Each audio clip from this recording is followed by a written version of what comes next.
مرحبا، وصفتنا اليوم حلبيب بالفستق والموز بطريقة كثير سهلة، وتحضيرها ما يريح ياخذ وقت كثير، والطعم ما أطيق أوصفلكم هو أشقد طيب. جربوها أنتم وقولولي رأيكم بيها بالتعليقات، وإذا عندكم أي سؤال أو استفسار اكتبولي بالتعليقات وإن شاء الله أجاوبكم. ولا تنسون تشتركون بالقناة وتفعلون زر الجرس ولايك حلو مثلكم. ويلا نبدأ.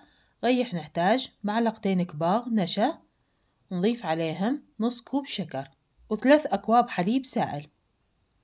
وإذا ما عندكم حليب سائل تطيقون تستبدلونه بالحليب البودرة. ونضيف شوية لون أصفر مع طعم الموز. نخلط المواد على البارد، ومن ذوب كل المواد نخليها على النار. وطبعا من نخليها على النار نستمر بالخلط إلى أن تسخن وتاخذ قوام مليح. ومن تبدي تغلي نضيف عليها معلقة أكل قشطة ومعلقة أكل زبد. وطبعا هاي إضافات اختياري، تقوم تستغنون عنها.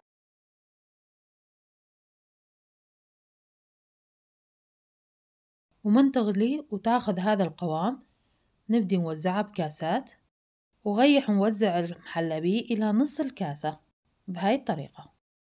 وبعد ما نوزعها نتركها تبرد.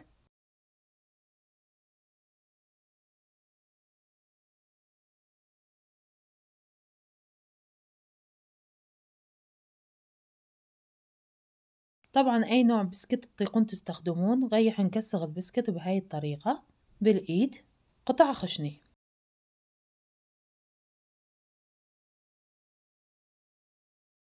وغيح نحتاج موز. غيح نقصقص الموز بهاي الطريقة على شكل حلقات، ونبدي نوزعها فوق الكاستر.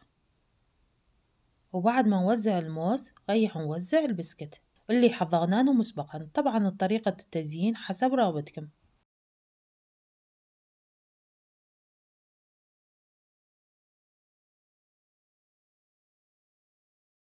وبعد ما كملنا الطبقة الأولى نبدي هسه نحضر الطبقة الثانية.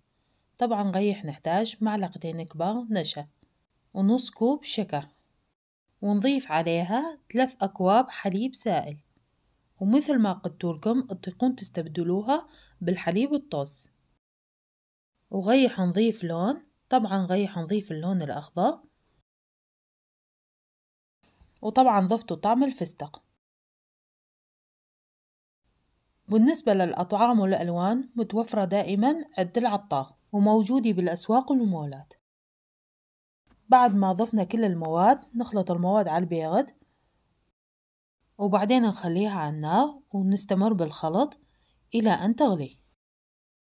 ومن تبدي تغلي نضيف عليها معلقة أكل قشطة ومعلقة أكل زبد، ونستمر بالخلط إلى أن تسخن. ومن تغلي نضيف عليها فستق حلبي ونخلطها مع المحلبي وتصير بهذا القوام. ونبدي هسه نوزعها. نوزعها بالكاسات ونتركها تبرد شوية،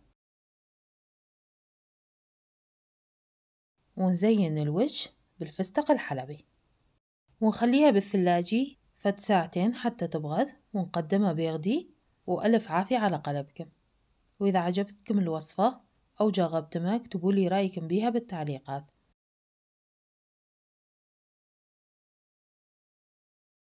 كملنا وصفتنا لليوم وإن شاء الله تعجبكم. ولا تنسونا من اشتراككم بالقناة وتفعيل زر الجرس ولايك حلو مثلكم.